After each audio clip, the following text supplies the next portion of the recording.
warahmatullahi wabarakatuh. Berjumpa lagi dengan saya Bunda Danur dalam program Puber Report, Perempuan Berdaya Report, yang akan menampilkan kerepotan para perempuan berdaya yang ada di Kabupaten Cianjur. Ya, tentu saja kerepotan yang menyenangkan, mengasyikkan, dan juga memberdayakan. Kali ini kita akan mengangkat tema, yaitu agar layangan tak jadi putus. Ini tema mengenai keluarga gitu ya, yang ini menjadi satu perhatian juga ya para perempuan berdaya. Dan di sini saya sudah ditemani oleh couple konsultan ya dari Rumah Konsultasi Rumah Keluarga Indonesia, yaitu Al-Ustadz Kiai Haji Iman Sulaiman LCMM, dan juga istri beliau ya Umi Aisyah Imran ya. Assalamualaikum. Waalaikumsalam warahmatullahi wabarakatuh. Mahadamang Ustadz, Umi. Alhamdulillah.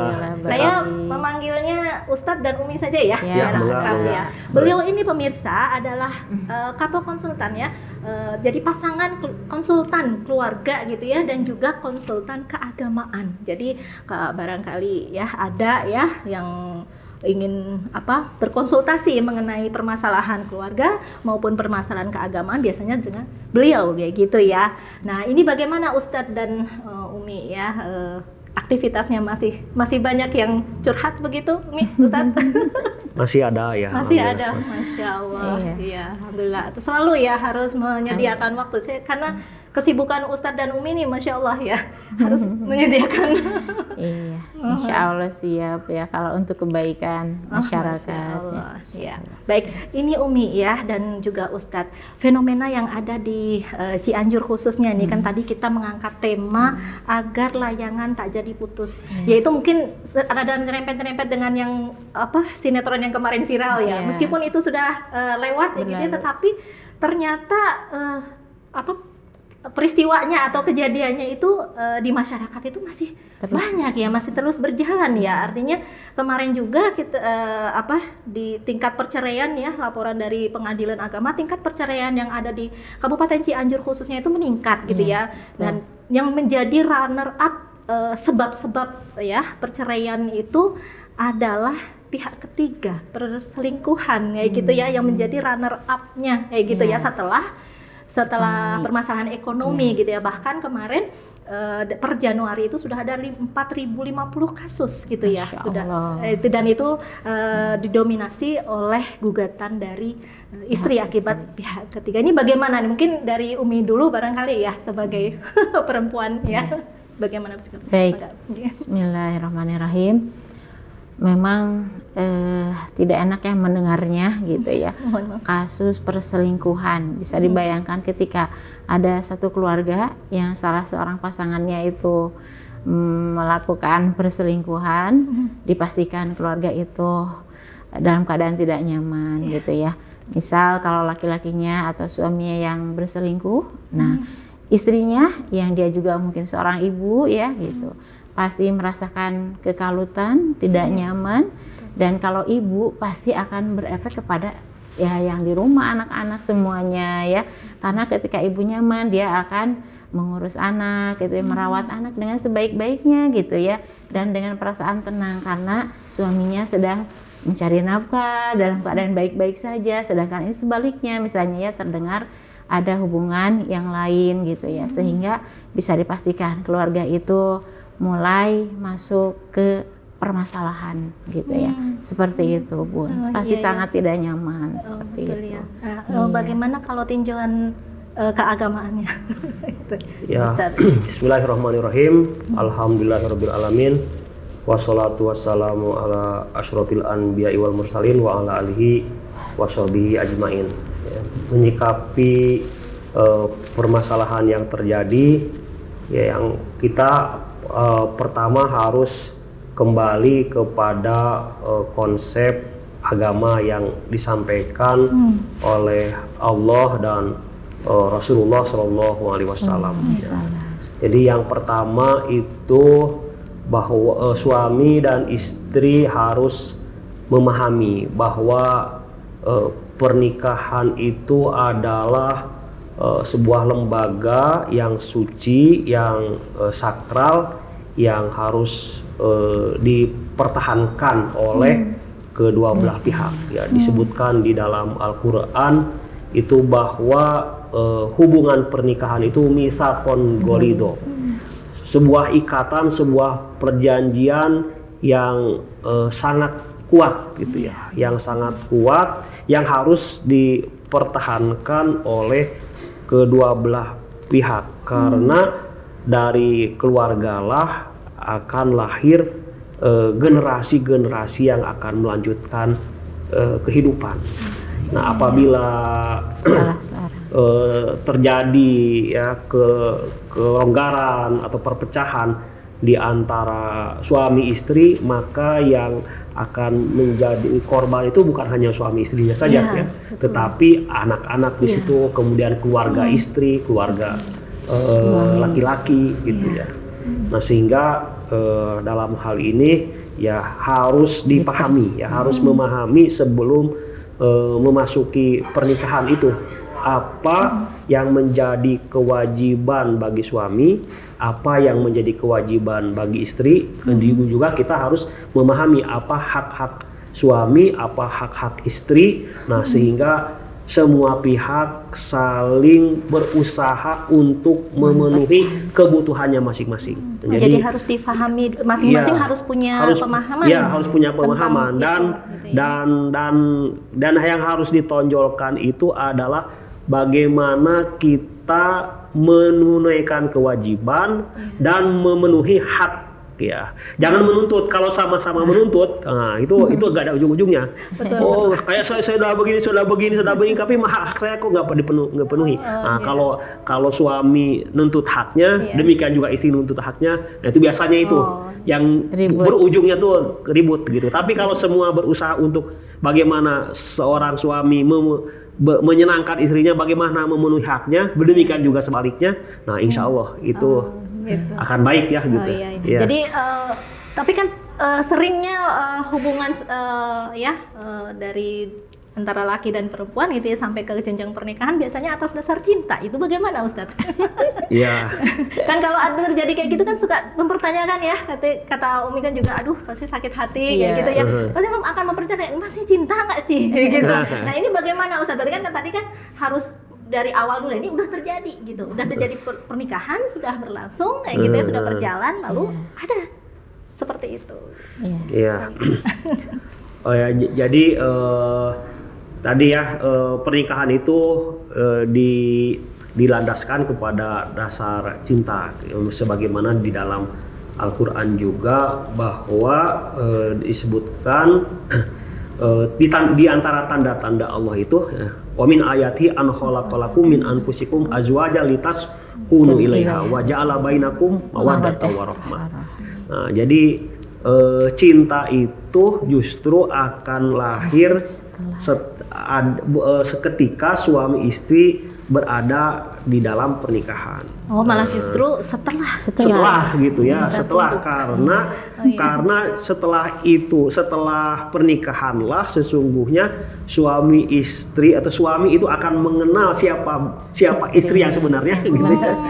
Tidak ada jaim lagi ya, Ustaz. Demikian juga seorang istri akan mengenali suami itu bagaimana karakternya, gitu ya. Jadi ada orang itu kan yang baru mengenal tuh orang sudah kagum gitu, tapi begitu kenal jauh kekagumannya itu menghilang kan gitu ya. Tapi ada yang lihat tuh biasa-biasa saja, tapi begitu kenal kagum ya. Oh, banyak kebaikannya.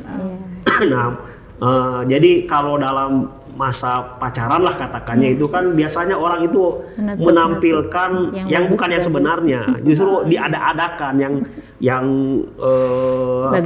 bagus-bagusnya saja gitu. Nah, justru ketahuan sebenarnya itu kalau belangnya itu ketahuan setelah itu gitu. Oh, iya. Nah, itu kan kalau sudah sama-sama paham. Bagus ya. Kalau sudah maksudnya tadi seperti Ustadz sampaikan itu kan kalau sudah tahu ilmunya ya mengenai rumah tangga, mengenai hak dan kewajiban suami istri. Ternyata memang sebelum menikah harus mempersiapkan hal itu gitu ya. Tapi kalau misalnya nih Ustadz ya, kalau ini dihadapkan, ini sudah berjalan nih mungkin bisa sampai 5 tahun, 10 tahun ya sudah punya putra, tapi dihadapkan begitu gitu.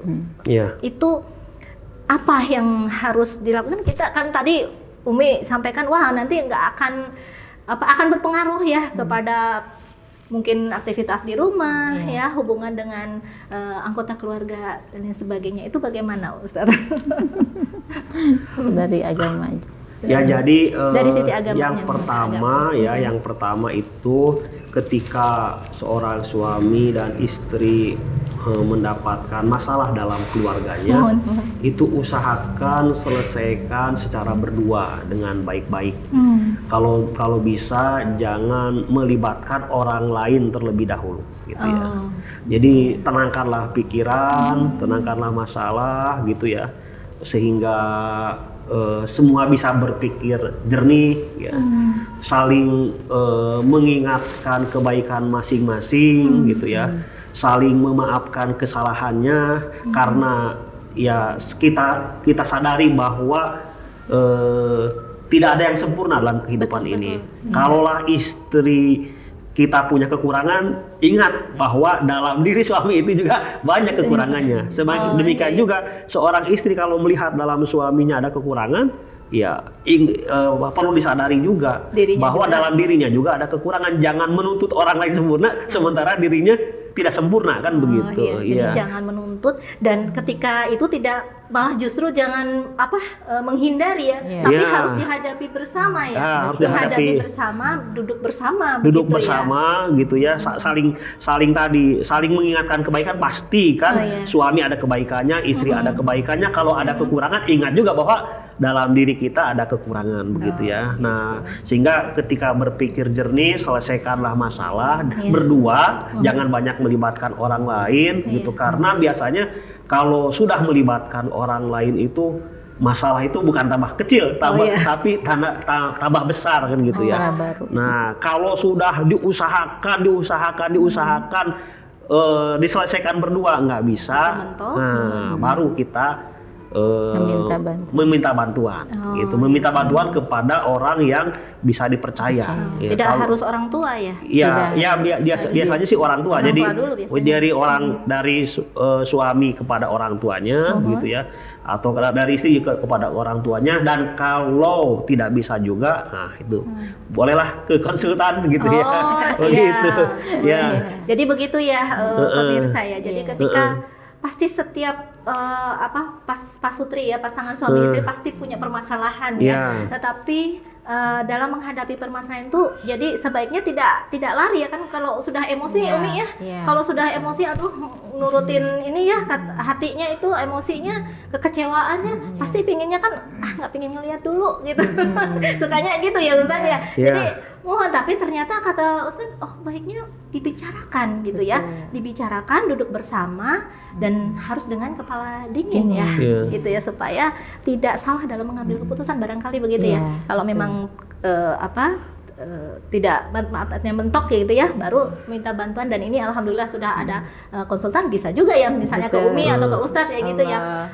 Harus berdua atau masing-masing salah satu, atau bagaimana biasanya yang ini kalau menurut Umi ya, kalau yang tadi disampaikan kebetulan bisa duduk bareng dengan kepala jernih, membicarakan permasalahan yang sedang dihadapi. Alhamdulillah, itu artinya berarti dua-duanya memang dalam keadaan penuh kesadaran, begitu ya. Tapi kenyataannya kan nggak selalu begitu.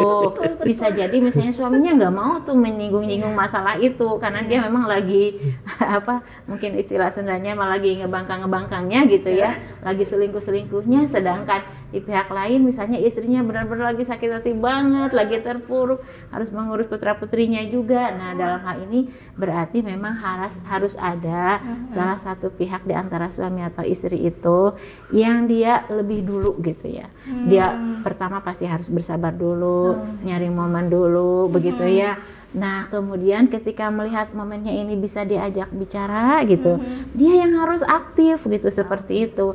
Karena kalau misalnya salah seorang tidak aktif, itu masalah pasti akan lama gitu, panjang, dan khawatirnya sudah kehilangan momen untuk menyelesaikannya.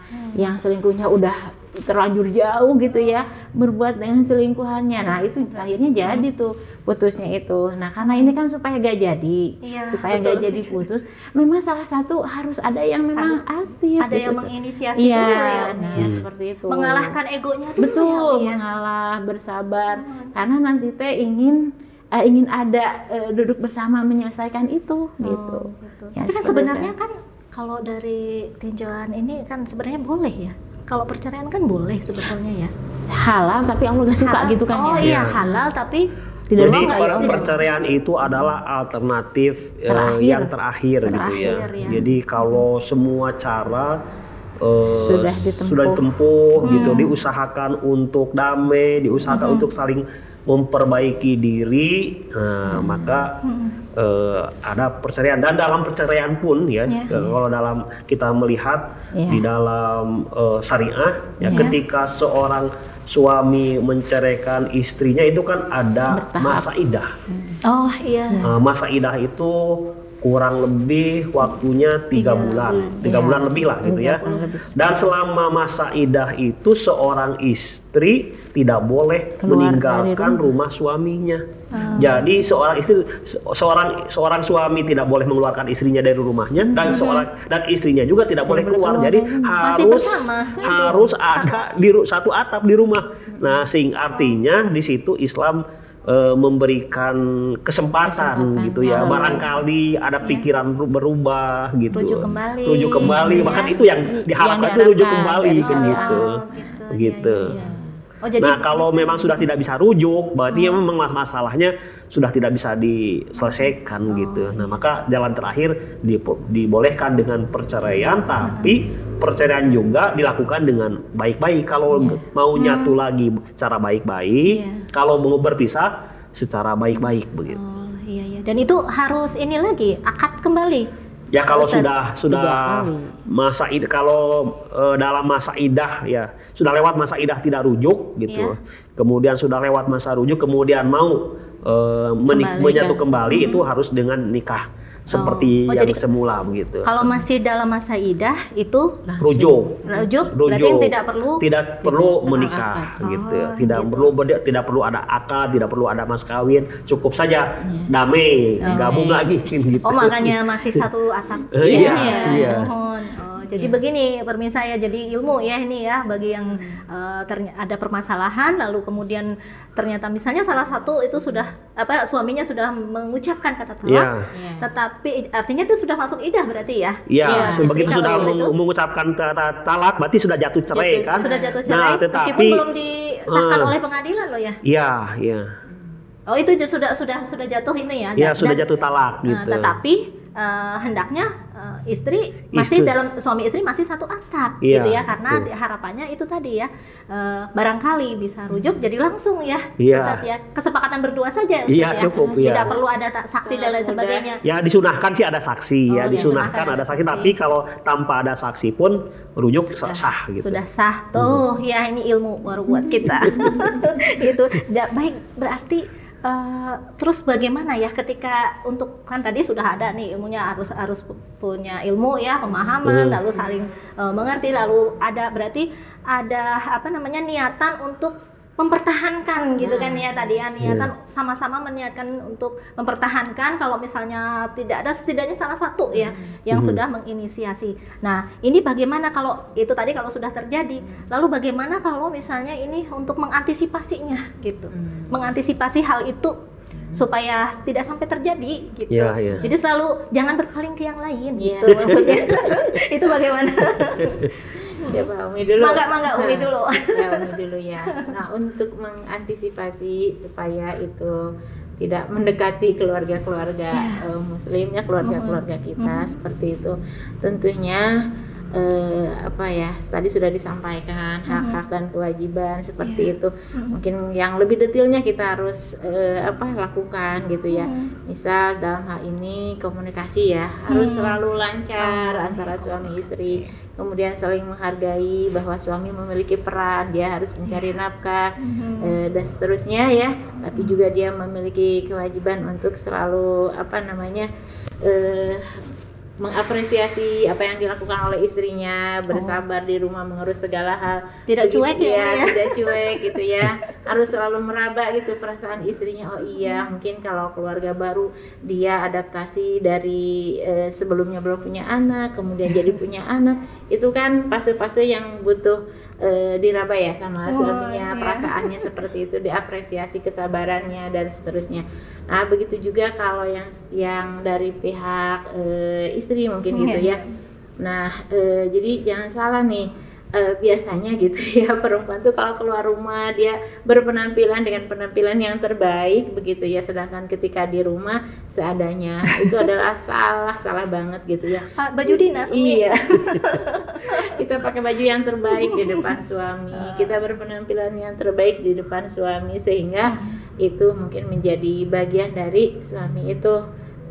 Ingat ya, kalau istrinya itu di rumah lebih cantik, lebih rapi, lebih perhatian dibandingkan yang lain seperti itu. Gitu. Di antaranya pasti masih sangat banyak ya hal-hal yang lain. Gitu.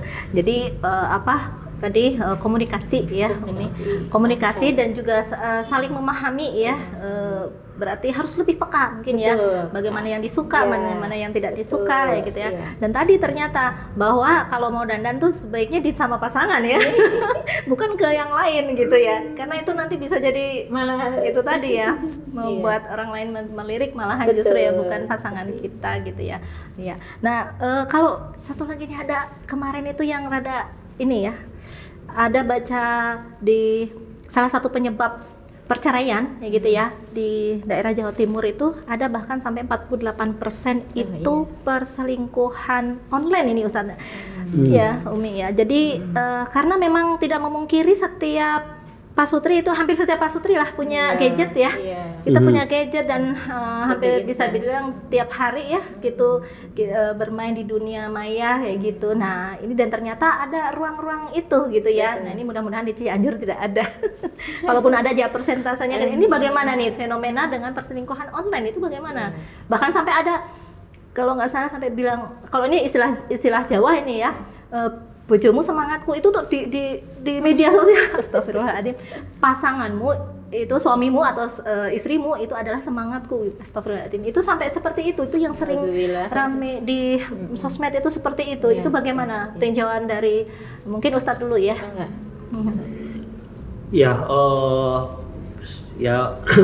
Artinya apa? Media sosial itu ya, media sosial itu adalah suatu benda sarana yang sarana tersebut itu bisa digunakan untuk kebaikan, bisa digunakan untuk keburukan. Sebagaimana pisau ya, pisau itu kan bisa dipakai hal-hal yang bermanfaat, seperti masak, yang ngiris-ngiris bumbu segala macam. Bisa juga digunakan untuk hal yang jahat ya, membunuh, menyakiti orang gitu ya. Nah demikian juga media sosial itu ya, ada hal-hal yang bisa kita manfaatkan dengan sebaik mungkin ya. Sekarang kan untuk mendengarkan ceramah, nasihat dari para tokoh, dari para ilmuwan, dari para ulama yang berskala nasional, bahkan berskala internasional kan sangat mudah gitu. Tinggal buka YouTube atau di Facebook atau itu kan mudah. Demikian juga untuk membuka referensi-referensi gitu. Tapi di sisi lain ya, di sisi lain juga banyak hal-hal yang negatif gitu ya. Seperti tadi istilahnya itu ada yang Facebook itu mengatakan menjauhkan yang dekat, tapi mendekatkan yang mendekatkan yang jauh, tapi menjauhkan yang dekat gitu. Orang-orang jauh ya, teman-teman kita yang dulu teman SMP, SD yang sudah jadi dekat, tapi anak-anak gitu, istri itu nggak dihiraukan karena terlalu sibuk dengan WA, dengan Facebook begitu ya. Jadi disitulah kita harus punya sifat arif, sifat bijaksana dalam menggunakan Facebook, media sosial ini ya, baik Facebook, WA, YouTube dan yang lain-lainnya. Nah itu kembali kepada kebijakan kita, sebijak mungkin begitu ya. Tadi seperti ya ujung-ujungnya kan bisa malah sampai kepada perselingkuhan online itu kan awalnya mungkin gitu ya, awalnya karena tidak bijak begitu dalam menggunakan media sosial itu. Ya menghindari mungkin yang kalau japri mungkin ya. Kan seringnya kan berawalnya dari situ ya. Pertama di grup dulu, lalu nanti akhirnya ke japri. Kalau misalnya kalau terkait dengan urusan jual beli mungkin barangkali memang bisa ya, transaksi itu nggak menjadi masalah, tetapi harus menjaga tadi ya. Jadi ada dalam sebuah hadis Rasulullah mengatakan, apabila kamu, ya ini kepada laki-laki, apabila kamu melihat atau tertarik dengan seorang perempuan, maka cepatlah larilah kembali kepada istrimu, karena apa yang ada pada dia itu ada juga pada istrimu. Gitu. Maka puaskanlah dengan istri kan. Sudah ada yang halal gitu ya. Ini begitu. Itu sudah petunjuk. Jadi kalau kita sudah mulai ini nyerempet, segeralah kembali. Jadi jangan sampai tadi itu menjauhkan yang dekat tapi mendekatkan yang jauh, tapi menjauhkan yang dekat begitu ya. Bahkan jangan sampai membandingkan, sampai kayak gitu kan ya, Ustaz Umi ya. Suka kayak gitu ya, kalau ada ini, wah ini mah lebih kinclong, lebih bagaimana kayak gitu. Astagfirullah. Ya berarti memang harus bijak tadi ya. Bagaimana kalau untuk dari sisi Umi? Itu ya. Memang ya tadi itu tidak bisa dihindari kan ya kalau sekarang. Kalau kita tidak menggunakan medsos ya kita ketinggalan ya. Untuk mendapatkan kebaikan-kebaikan juga banyak di situ gitu ya, di medsos itu. Tadi jadi selain bijak itu memang harus ada ini ya, harus sensitif gitu. Maksudnya ketika kita tuh sudah berlebihan gitu ya, seperti itu.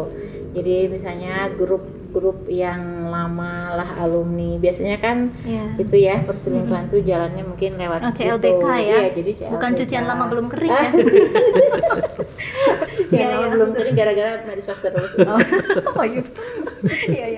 Ya dari situ kan setan itu ya pasti ini ya masuk di setiap kesempatan gitu ya. Jadi ingat lagi, oh iya ya ini mungkin dulu pernah deket waktu SMA atau apa gitu, seperti itu gitu ya. Nah sehingga memang harus benar-benar ini ya, sensitif ini penting nggak sih saya gitu membuka medsos ini gitu, butuh nggak saya gitu. Kalau misalnya itu untuk meningkatkan kualitas kita, menambah informasi atau menambah income misalnya, sok buka nggak apa-apa. Tapi kalau bukan dalam rangka itu, mendingan nggak usah dulu gitu, nggak usah gitu. Kembali ke niatan berarti ya. Iya betul. Masya Allah. Jadi memang begitu ya, bijak-bijaknya kita itu berarti kita ngelihat kemanfaatan kita di situ tuh apa gitu ya. Misalnya di grup itu bertahan, di grup itu kalau memang kemanfaatan buat kita dan kita juga bermanfaat nggak buat mereka begitu barangkali ya. Masya Allah. Baik, lalu ada lagi ini fenomena yang sekarang rame, bahkan dibicarakan oleh para pakar hukum ya, yaitu pernikahan beda agama. Itu bagaimana ini Umi sama Ustadz, karena seperti kayak tren gitu ya, beda agama dibolehin loh kayak gitu. Kalau misalnya di Indonesia tidak bisa tidak menerima, dari catatan sipil tidak menerima, akhirnya ke luar negeri gitu ya. Nah, ini bagaimana sebetulnya dari sisi keagamaannya, kemudian dari sisi ketahanan keluarganya, nanti bagaimana, kan beda agama berarti beda prinsip barangkali ya. Atau bagaimana itu? Silakan mungkin Ustadz dulu ya. Ya, kalau yang musyrik atau yang beda agama itu di dalam Al-Quran atau di dalam Sunnah itu dibedakan. Yang pertama ada Ahlul Kitab. Ahlul Kitab itu adalah orang-orang Nasrani dan orang-orang Yahudi. Nah, selain Ahlul Kitab itu ada orang yang musyrik, yang dia tidak mengakui Allah, seperti Hindu, Buddha, Majusi, yang mereka tidak menyembah Allah, gitu, tidak menyembah Allah sama sekali, gitu ya. Nah itu kalau untuk orang yang musyrik, ya itu hukumnya haram, ya, baik laki-laki kepada perempuan atau perempuan kepada laki-laki. Wala tunkihul musyrikati hatta yu'minna. Wala amatu mu'minatun khairum mim musyrikati walau ajabatkum. Wala tunkihul musyrikina hatta yu'minu wala abdu mu'minun khairum mim musyriki walau ajabakum. Ulaika yad'una ila nar wallahu yad'u ila jannati wal maghfirah. Nah, jadi di situ dalam ayat itu laki-laki tidak boleh menikahi wanita-wanita musyrik. Nah, demikian juga wanita tidak boleh dinikahkan kepada laki-laki yang musyrik. Kalau dipaksakan, maka nikahnya tidak sah, berarti perzinahan hukumnya, gitu ya. Nah, sementara yang kedua adalah Ahlul Kitab. Nah, Ahlul Kitab itu Nasrani dan Yahudi dan Nasrani. Nah, dalam surat Al-Maidah itu dikatakan bahwa laki-laki dibolehkan, gitu ya, dibolehkan menikahi wanita-wanita Ahlul Kitab.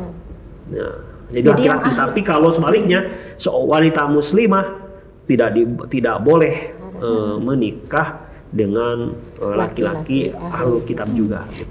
Yang diperbolehkan tadi laki-laki ke wanita Ahlul Kitab ya. Kalau misalnya yang bukan Ahlul Kitab ya tetap nggak boleh. Itu umum. Nah, mengapa laki-laki dibolehkan? Karena ya kemungkinan, gitu ya. Kemungkinan kalau laki-laki itu posisinya tuh lebih kuat, gitu, sehingga dia bisa memimpin, bisa mengarahkan, bahkan mengajak istrinya untuk masuk ke dalam Islam. Tapi kan kalau sebaliknya, wanita muslimah dinikahi oleh laki-laki yang non muslim, baik Ahlul Kitab atau bukan Ahlul Kitab, kemungkinan dia akan hanyut, gitu, ke bawah, begitu. Itu dari tinjauan keagamaan. Lalu bagaimana dari sisi ini untuk ketahanan keluarganya itu sendiri? Karena anak-anak muda sekarang seperti mengikuti. Betul. Jadi ada banyak contohnya, dan contohnya itu kebetulan viral. Jadi sesuatu yang banyak dibicarakan seakan-akan sesuatu yang boleh, kan ya, seperti itu. Nah, kalau dari tinjauan ketahanan keluarga atau psikologi ini keluarganya mungkin ya. Nah, terbayang ya, yang satu agama saja, gitu ya, ada dalam satu rumah, gitu ya. Itu tuh yang namanya perselisihan, sedikit-sedikit beda pendapat dan seterusnya itu udah pasti ada, gitu ya. Nah, apalagi kalau beda agama, sedangkan agama itu adalah hal yang sangat prinsip gitu ya. Misalnya gitu ya, seorang perempuan yang tadinya suka sholat, begitu kan ya, dia melaksanakan kewajibannya, menutup aurat ketika menikah dengan yang bukan seagama, bukan Islam, gitu, seperti itu. Mungkin dia ketika akan sholat dibenturkan dengan harus melayani suaminya dan seterusnya, dan suaminya mungkin tidak memahami itu, gitu ya.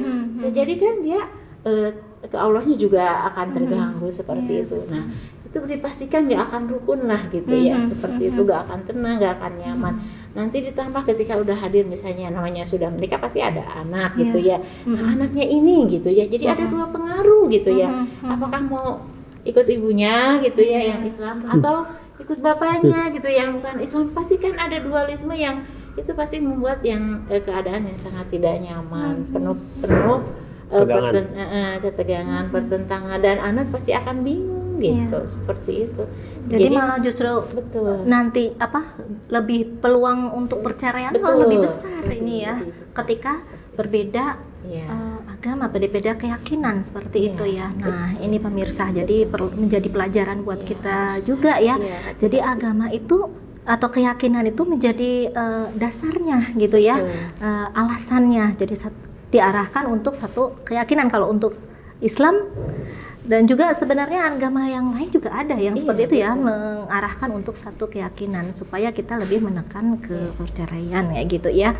Jadi kesimpulannya untuk kebutuhan mendasar pasangan suami istri ini bagaimana ya menurut Umi dan juga Ustadz gitu. Kebutuhan ya, kebutuhan untuk supaya ini suami tadi istri supaya harmonis, ya, bahagia gitu ya, sakinah, putusnya. mawaddah, warahmah, jauh dari tadi itu ya, terjauhkan dari tadi mau putus layangannya itu gitu. Jadi ini kan gambarannya tuh cina layangan gitu kan. Layangan itu kan harus tarik ulur, gimana caranya supaya tetap terbang gitu ya, terbang dengan indahnya dan seterusnya gitu ya. Nah ini yang harus diperhatikan itu. Yang pertama sudah pasti tepat apa yang dikatakan oleh Nabi ketika kita akan menikah itu. Yang pertama itu harus agamanya dulu gitu ya. Jadi agama itu menjadi nomor satu gitu ya. Dan kalau agama sudah menjadi pertimbangan pertama ketika berumah tangga seperti itu, insya Allah hal-hal yang lainnya akan mengikuti. Sedangkan kalau yang lain yang menjadi pertimbangan, belum tentu agamanya tuh ada di sana gitu ya. Jadi agama sekali lagi itu yang pertama gitu ya. Kemudian yang kedua ya harus mengenal gitu ya, dalam arti hal-hal yang memang urgen diketahui dari awal itu harus sudah dikenal gitu.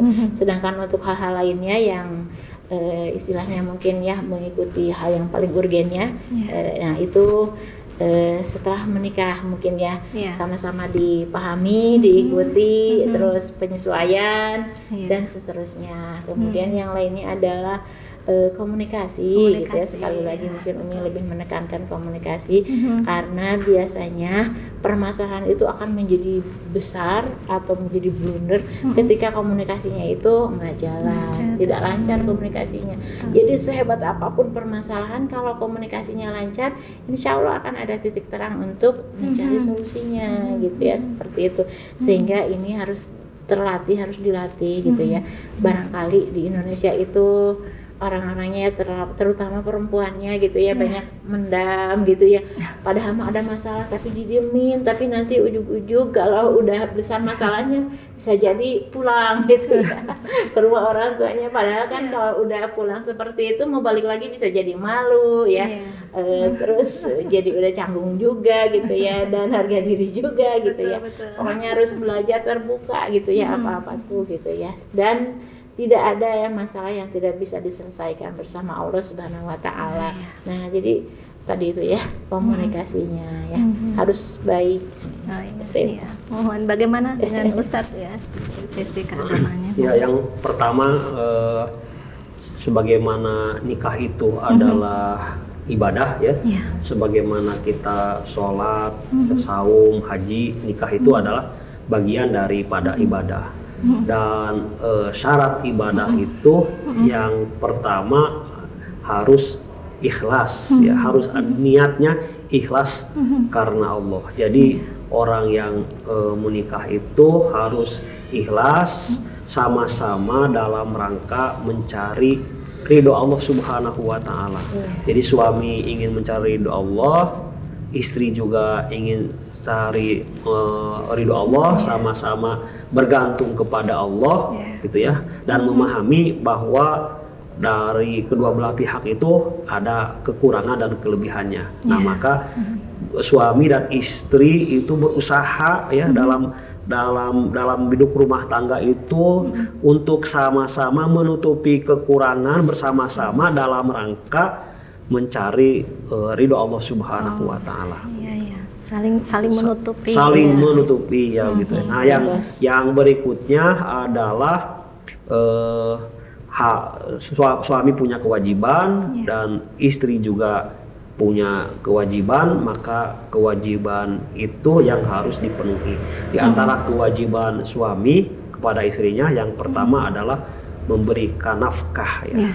Dan nafkah itu memiliki arti yang umum ya. Artinya bukan hanya ngasih makan gitu nafkah itu, tapi nafkah itu adalah bagaimana menjadikan seorang istri itu bisa bahagia, bisa hidup layak gitu ya. Jadi artinya kebutuhan lahirnya dipenuhi, misalkan punya hak untuk istri mengembangkan pendidikannya, mengembangkan karirnya, kebutuhan-kebutuhannya itu sehingga istri itu merasa nyaman gitu ya. Bahkan kalau seorang suami punya kemampuan begitu ya, mengumrohkan istrinya tiap tahun, Masya Allah. begitu. Itu kan bagian dari memberikan nafkah, itu bagian kebahagiaan, membahagiakan istri kan gitu. Jadi itulah bagian memberikan nafkah itu, pakaiannya begitu ya layak begitu ya, semuanya layak. Nah kemudian yang berikutnya adalah muasyarah bil ma'ruf ya, muasyarah bil ma'ruf wa ashiruhunna gitu ya. Penuhilah, mengapa ya, karena Allah Subhanahu wa taala memerintahkan kepada seorang suami itu untuk memperlakukan istrinya dengan baik ya, karena ada kecenderungan gitu, kecenderungan laki-laki itu kasar gitu ya. Oh gitu ya. Iya gitu. Ada maka di situ wa'ashiruhunna bil ma'ruf ya, dan bahkan disebutkan katanya jadikanlah mendidik istri itu sebagai hobi ya. Dunya mataun wa khairu mataha almar'atu sholihah. Dunia itu kesenangan, dunia itu tempat hobi gitu ya. Dan hobi yang paling baik itu adalah membuat istri kita sholihah gitu. Masya Allah. Gitu, ini ya. Jadi ternyata ini baru nih mendengar. Jadi suami itu harus punya hobi nih. Hobinya adalah. Dan kalau punya hobi biasanya kalau punya hobi itu dia menyempatkan waktu kan. Oh betul. Iya. Betul. Dia akan kalau tidak punya hobi itu menyempatkan waktu, akan memfokuskan perhatian gitu dan mengeluarkan biaya kan gitu ya. Misalkan ada hobi orang yang mancing kan, pasti dia meluangkan waktu minum dan itu. Nah, jadikanlah itu kepada istri sepenuh hati tuh ya. Dan itu berpahala Ustaz. Iya kan, karena itu dunya mataun wa khairu mataiha almar'atu sholihah. Dunia itu kesenangan, dan kesenangan yang paling indah itu adalah menjadikan istri kita sholihah gitu. Nah, kalau seperti itu insya Allah ya. Kalau seperti itu insya Allah diharapkan keluarga itu bahagia. Nah, ya, demikian juga seorang istri itu harus menunaikan kewajiban, dan kewajiban orang istri itu sederhana sesungguhnya. Yang pertama adalah taat kepada Allah, yang kedua taat kepada suami. Tugasnya sebenarnya itu ya, bukan yang nyuci atau apa gitu ya. Ya, tapi taat karena suaminya yang nyuruh ya berarti taat ya. Sama aja ya. Sama aja ya. Betul. Well, sebenarnya tugasnya cuma 2, enteng loh pemirsa ya. Iya betul. Baik ya, Masya Allah, alhamdulillah. Ini sebenarnya banyak banget ya. Banyak hal yang pengen kita bincangkan hari ini ya, tentang ini ya, tentang masalah rumah tangga itu ya, masalah hubungan suami istri kayak gitu tuh kayaknya perlu waktu yang panjang kayak gitu ya. Kalau misalnya pengen bertanya-tanya bisa ya Ustadz sama Umi ya nanti silakan.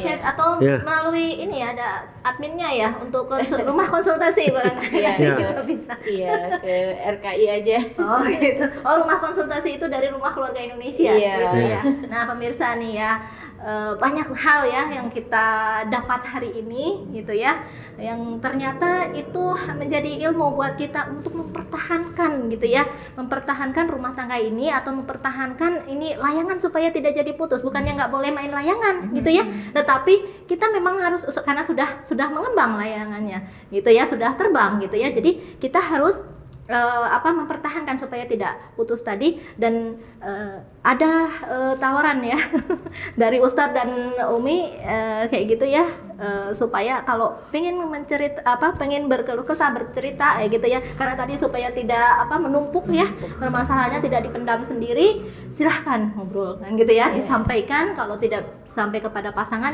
boleh nih ada ya gitu ya, untuk mendampingi pemirsa gitu ya, keluarga yang ada di Cianjur ini, insya Allah wilayah Cianjur atau di luar. Mungkin kalau Ustadz mungkin sudah ada ini ya, linknya itu ya di mana? Di Facebook ada. Oh di Facebook, sudah ada di Facebook, mungkin bisa dikunjungi. Nama ininya, akunnya apa Ustadz? Iman Sulaiman. Oh, oh ya, Ya. Ustaz. Yang untuk konsultasi. Ada itu juga, ada tanya jawab syariah. Oh, ada. tanya jawab Tanya jawab syariah, syariah. gitu ya. Kemudian di YouTube ada saya punya dua channel. Yang pertama adalah kajian kitab Iman Sulaiman. Kemudian yang kedua ada channelnya Ustadz Iman Sulaiman LC. Nah, silakan di situ ada ceramah tentang agama, tentang keluarga dan yang lain-lain. Oh, Masya Allah, sudah komplit, paket komplit dari Ustadz Iman. Gitu ya, Masya Allah. Tapi kalau menginginkan khusus mengenai konsultasi keluarga, bisa di rumah konsultasi Rumah Keluarga Indonesia. Baik, aduh terima kasih Ustadz Iman dan juga Sama-sama. Umi ya, sudah meluangkan waktunya di antara kesibukannya. Tapi sebelum saya akhiri, boleh ya closing statement sedikit untuk para pemirsa, gitu ya, dari Puber Report. Silakan.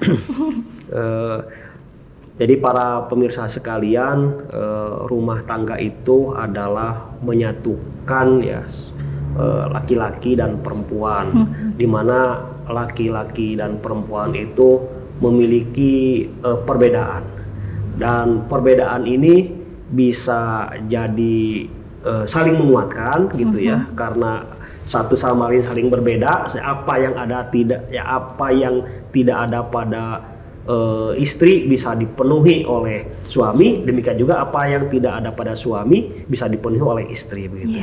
Nah, tapi juga perbedaan ini bisa jadi menimbulkan permasalahan gitu ya, karena misalkan kalau tidak dipahami, misal seperti seorang suami laki-laki itu lebih menonjolkan pikiran, sementara kalau istri lebih menonjolkan perasaan gitu. Nah, ini kalau tidak dipahami bisa menjadi konflik gitu. Tapi kalau saling memahami, gitu memang begini gitu, memang istri itu. Dan laki-laki istri juga begitu, memahami bahwa suami itu memang punya karakter yang berbeda gitu. Nah, itu jadi disitulah harus saling memahami antara suami istri ya, karena tadi menyatukan antara yang berbeda. Maka dalam doa pernikahan itu Rasulullah mengajarkan kepada kita, barakallahu laka wa baraka alaika wa jama'a bainakuma fi khair ya. Semoga Allah memberkahimu dalam keadaan baik.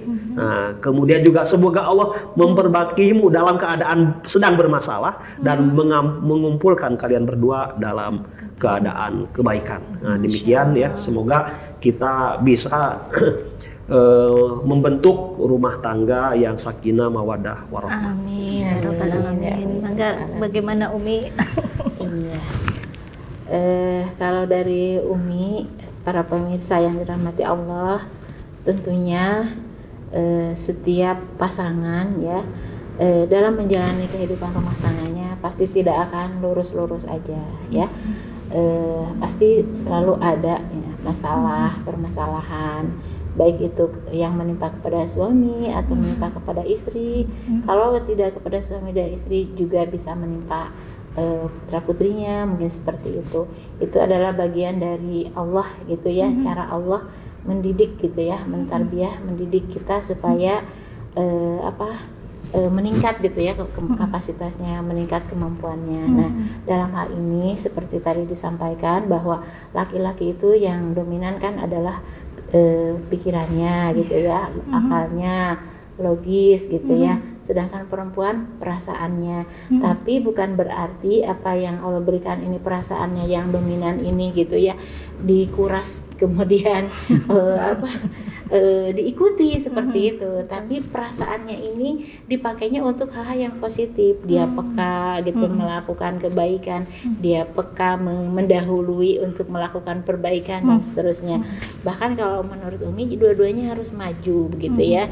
Jadi perempuan dengan segala perasaannya yang dominan, dia juga harus mengasah akalnya gitu, pikirannya, sehingga ketemu di tengah gitu dengan laki-laki, sehingga perempuan nggak mudah ketika ada masalah marah-marah, nangis histeris dan seterusnya, itu nggak menyelesaikan masalah gitu ya. Justru harus sejenak berpikir gitu ya, ini tuh gimana ya caranya, seperti itu. Begitu juga laki-laki gitu ya, walaupun sudah dikasih oleh Allah pikirannya yang dominan, dia juga ketika bermasalah harus mulai perasaannya tuh ikut bermain gitu ya, karena kalau tidak seperti itu tetap nggak akan ketemu. Nah kalau perempuan logikanya dipakai, laki-laki perasaannya juga dihadirkan, ketemunya jadi di tengah dan akan ada solusi seperti itu. Itu Jadi, mungkin kalau dari Umi. Masya Allah, terima kasih sekali Umi dan juga Ustadz. Pemirsa, alhamdulillah hari ini kita mendapatkan ilmu yang banyak sekali gitu ya, dan ini merupakan lingkup salah satu ya perhatian dari para puber ya, perempuan berdaya yang terkait dengan ketahanan keluarga. Ya meskipun ketahanan keluarga itu tidak identik dengan kewajiban dari para perempuan, tetapi setidaknya kita sebagai perempuan itu adalah porosnya gitu ya, hatinya ya, ratu rumah tangga gitu ya, sehingga kita bisa mengcounter itu semua gitu ya, mencegah hal itu terjadi. Dan untuk selanjutnya barangkali bisa untuk pemirsa yang ingin berkonsultasi bisa langsung menghubungi ke rumah konsultasi dari Rumah Keluarga Indonesia Kabupaten Cianjur ya, ke admin ya, ke adminnya. Salah satu adminnya adalah di nomor 087812325007 ya. Baik, itu saja dari saya. Insya Allah kita akan berbincang lagi, bertemu lagi di Puber Report di episode yang akan datang dengan tema-tema yang lainnya gitu ya. Salam perempuan berdaya. Assalamualaikum warahmatullahi wabarakatuh.